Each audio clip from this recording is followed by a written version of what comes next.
What is the testing effect? And how do we put it into practice?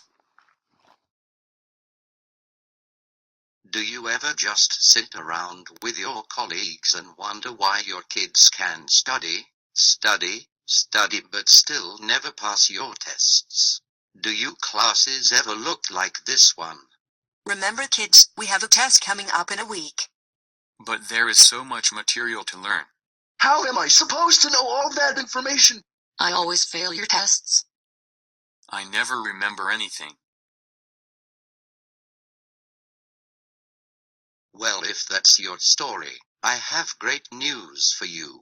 My company Hayfield Incorporated has developed customized lesson plans for classrooms of every grade level from kindergarten to 12th grade. Our lesson plans are based heavily on tested research from some of the biggest names in psychology. Here are some of them to tell you about their research. Teachers, there are many ways to enhance scores on a summative assessment, and research has studied how low-stakes quizzing can contribute to learning and the ability to retain information in laboratory settings. Now with the new Hayfield lesson plans, you will be able to take this research out of the lab and into the classroom. These lesson plans will enhance your students' ability to learn and retain information, which will ultimately improve their test scores, making you look like a better teacher. My name is Dr. Mark McDaniel. In my study done in 2011, I studied the effects of low-stakes testing as a way to learn and retain material in middle school science classes. These students participated in 3 low-stakes quiz phases in preparation for a unit exam. The 3 quizzes were a pre-lesson quiz, which was taken before the teacher's lesson, a post-lesson quiz, and a review quiz taken 24 hours before the exam. All 3 quizzes were given for each of the 5 units covered in the science curriculum.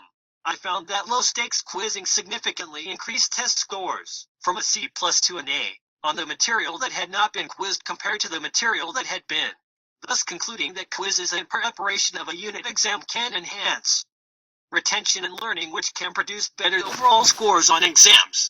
Teachers, getting your students to study is an important factor in one's ability to learn, but having your students use the right studying techniques is just as important as studying itself. That is why you should buy these new lesson plans. Ways it is cost effective and will give you tools necessary to significantly enhance your students' test scores.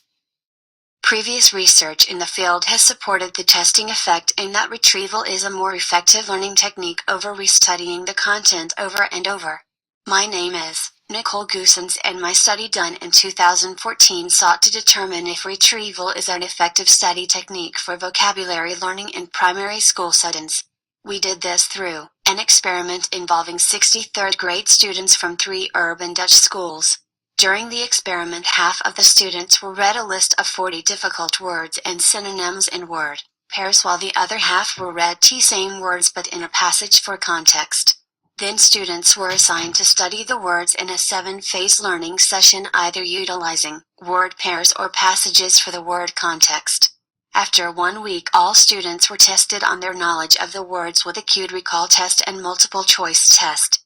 It was found that studying using the word pair technique was more effective than studying using a story for word context, as in students who used word pairs scored higher on recall tests than children who used passages. Additionally, I found that children in the retrieval condition remembered more words during the second retrieval phase than the first, indicating that the students had learned more of the words through using retrieval the first phase. Overall findings support that children learn vocab better through word pairs than stories, and that retrieval practice is better suited for word pairs. In the retrieval section of the Hayfield lesson plans, we have helpful retrieval study games and guides for your students. These include word pairs for English and vocabulary lessons, note cards for definitions of biology terms, and cue cards for mathematics problems. Hello, my name is Jeffrey Karpik, and in my study done in 2008, I found that participants who studied Swahili English word pairs were able to remember significantly more words if they were recalled repeatedly.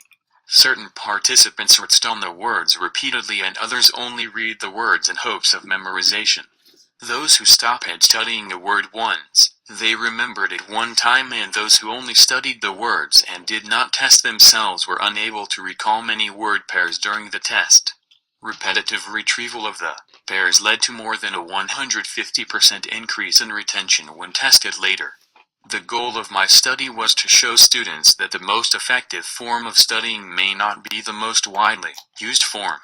With this information, we can conclude that the best form of studying for all students is repeatedly testing oneself over the information learned.